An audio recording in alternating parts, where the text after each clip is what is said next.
not able to, I'll be every after one bit, okay, bit one. Okay, this is my technique. So that in case if any attacker try to observe this data, they may not able to understand what is the data is traveling, and they may get the like incorrect data. Okay, so that is how the redundancy can be added to uh, secure from the attackers. Okay, but nowadays attackers are very intelligent. They have the knowledge of observing the patterns. Okay, so what type of data it is traveling, they will observe the patterns. Okay, so they may be observing that every after one bit, if one bit is coming, like one bit is added, so based on that knowledge also they will be able to decode the data. Okay, so this is somewhat called as encoding. So I have encoded the data by adding extra bits. Okay, but to some extent it can be protected from the unauthorized persons. So that is called a spread spectrum. Okay, and it has to follow these two principles. Okay, so let's start with the first method, frequency division. No, sorry, frequency hopping spread spectrum. So I will tell why it is called as hopping. Okay, and the second method is direct sequence spread spectrum. Okay, both the methods are mainly used for the security and confidentiality of the data. So in that first method is frequency hopping spread spectrum. So in short we call it as FHSS. Okay, it's very important. Normally they will ask in the question paper for writing the explanation of these two methods. So how exactly FHSS and DSSS works. So this technique uses M different carrier frequency. Okay, you will be having M different carrier frequency that are modulated by source signal. At one moment, the signal modulate one carrier frequency. Okay, that means if you are taking in terms of time interval, so at a time, at this particular time, the signal modulated with only one carrier frequency. Okay, next time, for next interval of time, the whatever the signal that is coming, that is modulated with a different carrier frequency. Next time it may be the another frequency. Okay, so like this it goes on for modulation. Okay, this technique is goes on for the remaining the signal whatever it is traveling. So although the modulation is done using one carrier frequency at a time, so that is very important. At a time, it will use only one carrier frequency. It will not use multiple carrier frequency. Okay, at this particular time interval t, it will use f1 is the carrier frequency and modulate the signal and transmit it. After time interval t, it will stop the use of this carrier frequency for the incoming signal and it will switch on to another carrier frequency. Okay, so that will also goes on for t interval of time. So this is how it will be keep on changing the carrier frequency for the incoming input signal for the modulation purpose. So your bandwidth occupied by source signal is given by that is source signal means the incoming signal, it is given by B. So now you can just observe here we have a the small block diagram that tells how exactly the original signal is modulated using FHSS. So consider this is a original signal that is considered as an input to the modulator, and for the modulator you are going to give the different frequencies. So this is called as pseudo random. You can just observe this is pseudo random code generator. Okay, it is going to generate the pseudo random number, so that will be used along with the frequencies, and that frequency from the table it will form a table. So from this table it will take each time a frequency and that will be given to the modulator. So now whatever the input signal that is coming, that is modulated with a carrier frequency for some short duration. Okay, it will be used the carrier frequency for some short duration, After the time interval over, so one more new frequency from the table. It will take from the table. It will be having a set of frequency, carrier frequency. Each time it will obtain the carrier frequency that will be modulated with the input signal. And whatever the signal you are getting, that is called as a spread signal. And how it look like, the spread signal. I think in the previous slide I have shown, if this is your, how you are going to draw the diagram for this is, so what, consider this is my channel capacity. Okay, so I will divide this into number of carrier frequencies. This is F1 and this is F2, F3, F4 and so on. Okay, and vertically I will divide in terms of time interval. Okay, this is time duration T and this is time duration next interval of time T, and this is the third time interval, fourth. Okay, so x-axis indicates the time information, y-axis indicates the frequency. So first time when the data comes, so that is modulated with the first carrier frequency. Okay, after this time interval it will move to any of the things. So there will be some pattern that will be known by the sender and the receiver. Okay, so the third person cannot know. I'll just show you. So after first carrier frequency it may go to F3. Okay, it may go to F3. Next interval of time the carrier frequency used is F3. Okay, after that it may goes for F4. Okay, then F2. Okay, so this is how the frequency is going to change at each interval of time. So this changing of frequency every interval of time t, it is called as hopping. Hop to hop transmission, remember, node to node. So here also the same thing happens with respect to frequency.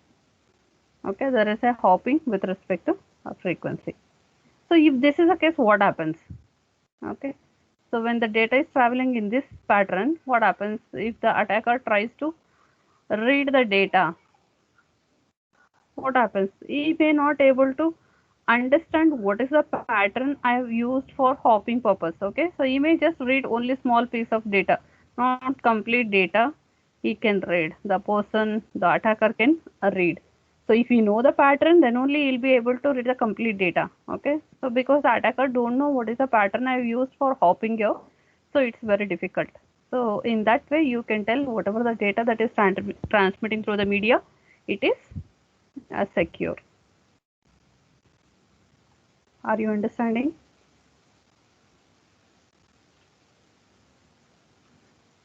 Are you people are understanding? Any difficulty in understanding?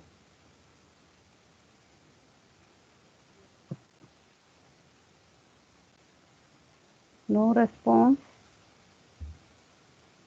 Understanding. Okay. Okay, second. So this is how the FHSS works. Okay. So let's go with in detail. So how this pseudo random number code it is generated, how we can make use of the frequencies to encode or to modulate the signal, input coming signal with this carrier frequency. Okay, so this frequency whatever we are getting from the table, we call it as a frequency synthesizer. When it is multiplied with the incoming signal, you are going to get the spread signal. So this is how you are going to get.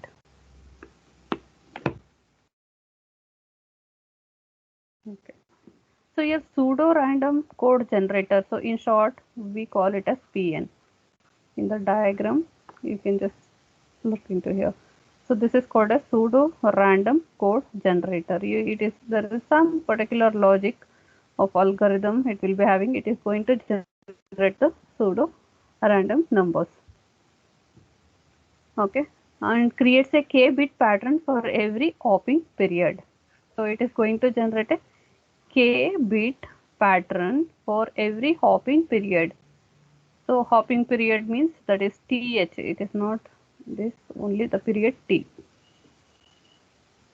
So the frequency table, whatever you have got here, so this frequency is used to modulate with the incoming signal. So you're not going to modulate with the same frequency for more than this time interval. You will be using one frequency for time interval of t. After that, once again, it has to get the one more frequency from the table, okay, to modulate with the incoming input. Okay, so that is how you got this hopping mechanism. Okay, so your frequency table uses the pattern to find the frequency to be used for this hopping period. Okay, so for each of the hopping period, what should be the frequency used, that you will come to know from the frequency table. And like what is the pattern they are going to use, it will be known by the both sender and receiver. Okay, so hopping means, so the sender will be knowing I will be using first hopping sequence. Okay, first I will use carrier frequency F1, then I will use F3, F4 and F2. Okay, so this pattern will be known by both sender and receiver. So accordingly, when it arrives at the receiver, so you'll be able to decode the signal. Okay, you'll be able to decode the signal and receive the incoming signal at the receiver side. Okay, and whatever the frequency it is there in the table, that will be passed to the frequency synthesizer. The frequency synthesizer creates a carrier signal of that frequency. Okay, so whatever the value you're going to get from the table, so accordingly the synthesizer, that is frequency synthesizer, is going to generate the carrier of frequency, that is CFC. The source signal modulates the carrier signal. So whatever the incoming signal that comes, that is modulated with this carrier of frequency. So one example you can just observe here.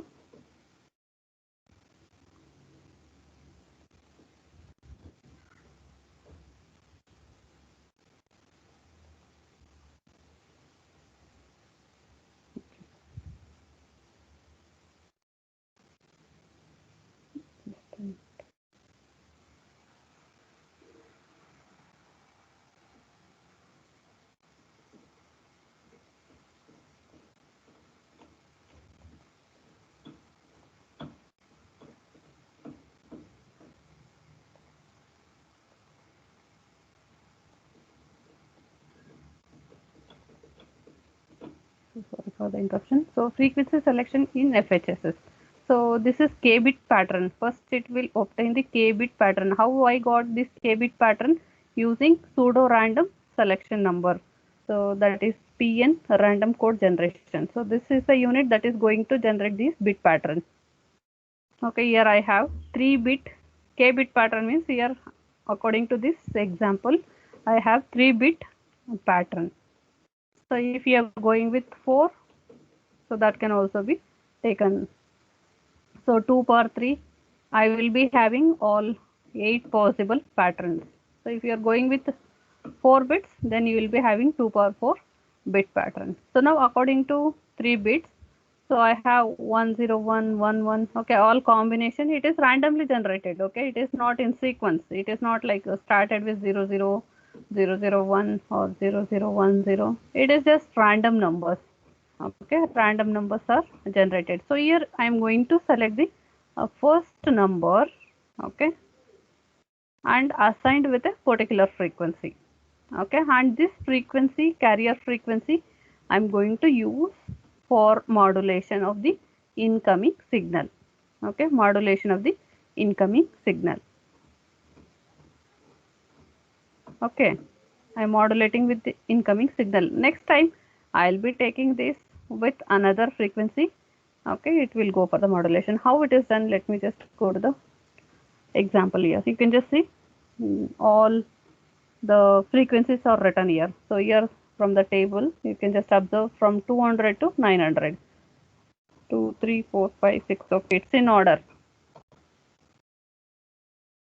Okay, so you just write down all the frequencies here, 200 to 900, and here this is time interval. Okay, so hopping period means that is a time interval during which that particular frequency is used.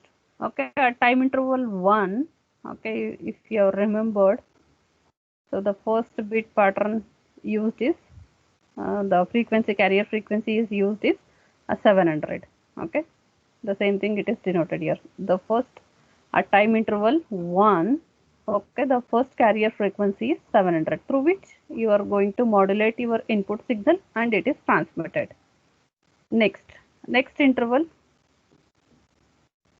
So next interval, that is, it depends on the, it depends on the incoming signal. Okay, so if it is 110, okay, so randomly it is selected. This is assigned with this frequency, okay, 900. There is no particular pattern for that. Going to take the carrier frequency 900. So for the next coming, it is using the 800. So like this, you can just observe. It is going to use the spread spectrum, that is using FHSS. The frequencies are spreaded, and also there is a hopping for each interval of time when the signal transmits. There is a hopping of carrier frequency. Okay, this is cycle 1. The same thing it is going to repeat. Same thing. Okay, you can just observe. This is first cycle. First cycle means some set of data is transmitted with this duration. So next time, once again, the same pattern it is going to repeat. And whatever the time interval you can see here, 700 here and 900. So hopping carrier frequency from 700 to 900, moving from 700 to 900 for the next interval of data transmission, it is called as hopping. Okay. So here completely the technique it uses hopping mechanism, frequency hopping mechanism. Is it clear? FHSS, how FHSS works. Okay, so here we have 8 hopping.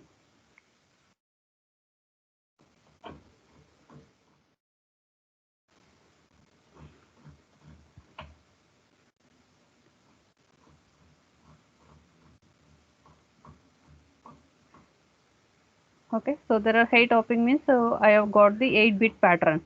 Okay, where m is equal to 8 and number of bits in each pattern it is 3. So pseudo random code generator will create 8 different 3-bit patterns. So that is, these are the bit patterns. Okay, so these are mapped to 8 different frequencies. Okay, so there is no specific condition that you have to map these codes for the particular bit pattern. No, so it can be mapped to any of the frequencies that are present in the table. So at hopping period 1, the pattern 101. Okay, so the same thing I was explaining here. So 101, the first bit pattern, it uses the frequency selected is 700 kilohertz. Okay, this is the carrier frequency is generated. Now the source signal modulated this with the carrier frequency. Similarly, second bit pattern modulated with a carrier frequency 900 kilohertz. So like that, there is every time, every after 60 time interval, there is a change in the carrier frequency. And because of that, you are getting like this, how the data is transmitted using FHSS. Normally, if it is, I'm not using FHSS, how we have observed either in the previous methods like ASK, PSK. Okay, if it is FHS, FSK, okay, frequency. In that case, what happens? The data is traveling in a single channel or using a single frequency. Yes, no. So if that is the case, so it is easy for the attacker to observe what is the data is moving, and they can misuse the data. Okay, they can modify or manipulate the data. Possibilities are there. So now that problem can be solved using this FHSS technique. Okay, is that clear? So in the exam, no need to explain everything. This diagram is important, and you just explain the process. Okay, explain the process, and depending on the marks, you just give the diagram like this. So how hopping takes place. This is very, very important. So you should able to specify how hopping mechanism is taken place, so that the attackers cannot, or the third person cannot understand this bit pattern. Even if you go through also, there will be no, they can access only small amount of data. Okay, and the other data, if they access also, they don't know the bit pattern. Okay, so the some data is traveling in this frequency, Okay, next byte of information is traveling in this frequency. So it is very difficult compared to the normal transmission. Use a single carrier frequency where you are using the single carrier frequency. And you can just observe. So this is in FDMA. Okay, in the previous topics we have discussed frequency division multiplexing. So how frequency is divided, and each frequency is called as a channel through which it can transmit one input signal.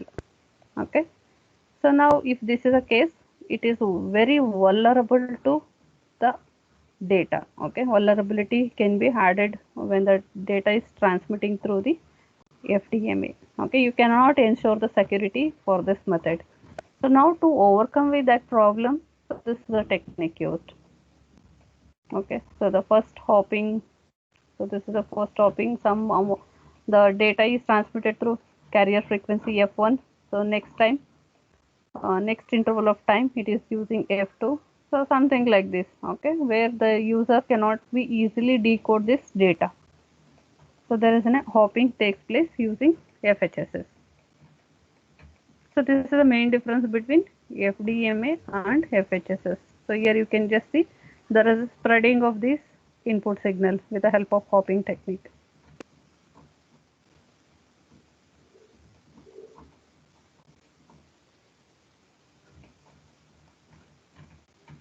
Okay. So here if the number of hopping frequency is M, okay, hopping frequency is M, we can multiplexes M channel into 1 by using the same bandwidth. So same spread spectrum bandwidth. So this is possible because a station uses just one frequency in each hopping. You need to understand what is the meaning of this. In the previous diagram, okay, at this particular time I am telling, so this is the frequency is used. Then what about the other frequencies? So do you think this is wasted? No.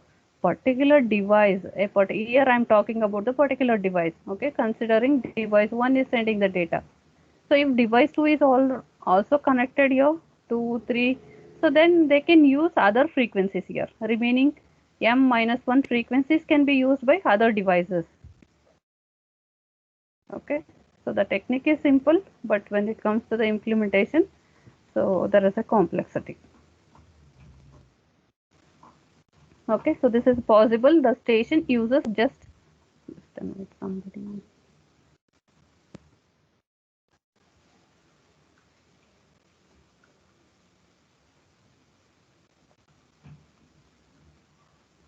So here this is possible. A station uses just one frequency in each hopping period. Okay, it uses just one hopping frequency at each period. So other M minus 1 station uses other M minus 1 frequencies. Okay, so that's what how you got this diagram. You can just observe. So this is maybe the data by device 1, and this is the data at the same time interval. Okay, if you are using this frequency at hopping spread spectrum, so at the same time you can just see, so all the devices are using different frequencies. So here the pattern of hopping may be varying, so that it will not be able to understand how the data is traveling except the sender and receiver. So next we have another method called direct sequence spread spectrum. So in short we call it as DSS. Okay, it's almost similar to that method only. Even the solution given for DSS, this is mainly to secure the data that is traveling through the channel. Okay, so this technique expands the bandwidth of the original signal. So that is, if the bandwidth of input signal is B, and the after whatever you are applying the technique of direct sequence spread spectrum, so that will be always greater than the bandwidth of the original signal. Okay, so how it is done? And even the bit rate of the original signal is lesser compared to the uh, signal that comes after DSSS. Okay, so that will be having the higher or the larger rate of bit rate. So each data bit is replaced with n bits using spreading code. Okay, so you need to understand here the technique I am explaining. If you are not understanding, just you can ask me, I will repeat it. So each data bit will be n bits. Actually, it should be like this: n bits using spreading code. That if you want to send data, okay, bit 1, so this should be converted into n number of bits. Okay, you will be just adding some redundancy or extra bits and making n number of bits, and that is called as, those n bits we call it as a spreading code. So you are combining this original data or original input with this spreading code, and that is transmitted. So once again, what is the mechanism used here to get this n bit pattern? It will be known by the sender and receiver. Okay. So here each bit is assigned a code of n bit called as chips. Okay, whatever these n bits I called, so these are all called chips. So these chips will be encoded with the incoming input. The chip rate is n times that of data rate of the incoming signal. Maybe if I just explain theory part, you may not understand. Maybe if I have time, at last 5 minutes, I will show you one video, so that makes your doubt very clear. So this is a block diagram that tells how DSSS works, that is direct sequence spread spectrum. So the abbreviations are very important, I told. So you will be learning lot of terms in this subject. You need to remember so many new keywords. So here the original signal, whatever it is coming, so that is modulated with the chips generator. Okay, so there are n number of bits you are going to choose in the chips generator, that is modulated with the input incoming signal, and whatever it is generated or whatever it is the output of this modulation, we call it as a spread signal. So now how it is done, how this modulation is done, that is important.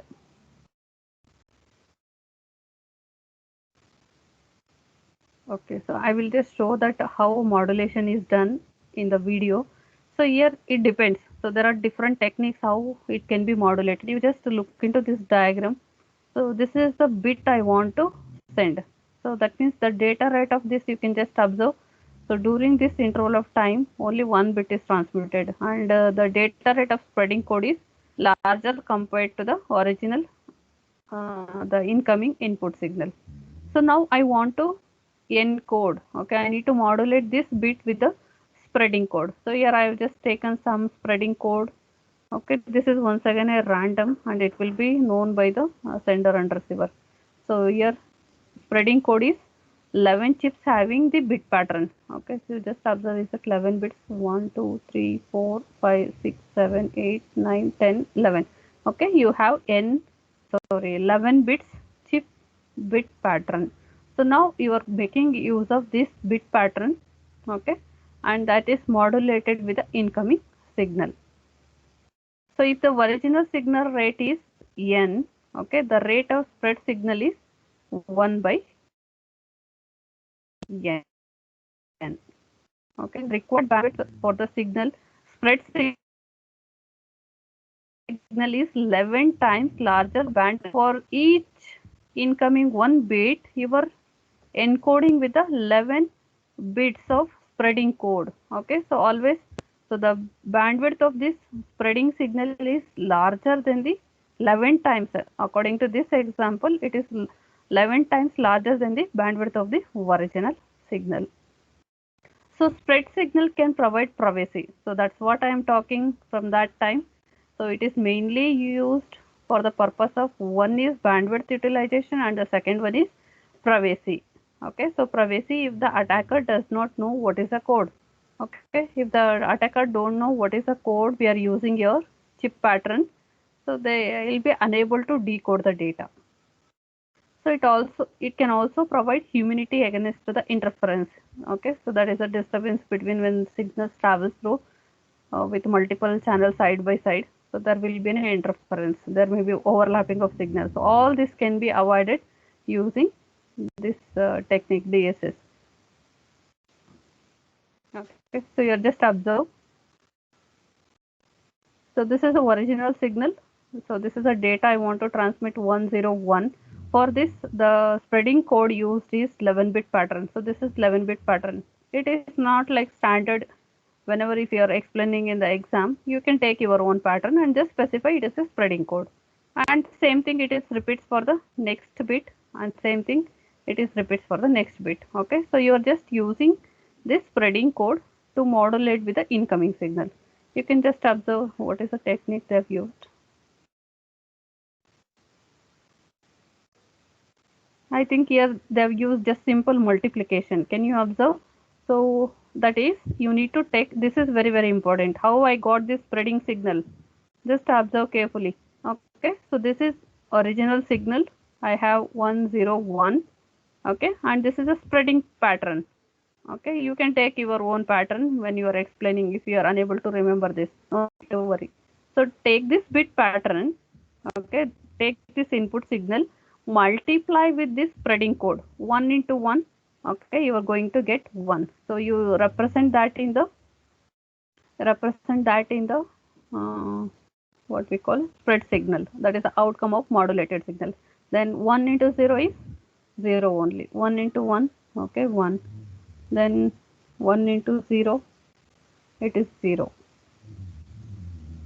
okay, 1 into 1, see this is all once again becomes 1, and this is 0. Okay, but this is like, this technique is very easy to decode it, but normally we can go with a different technique when you are modeling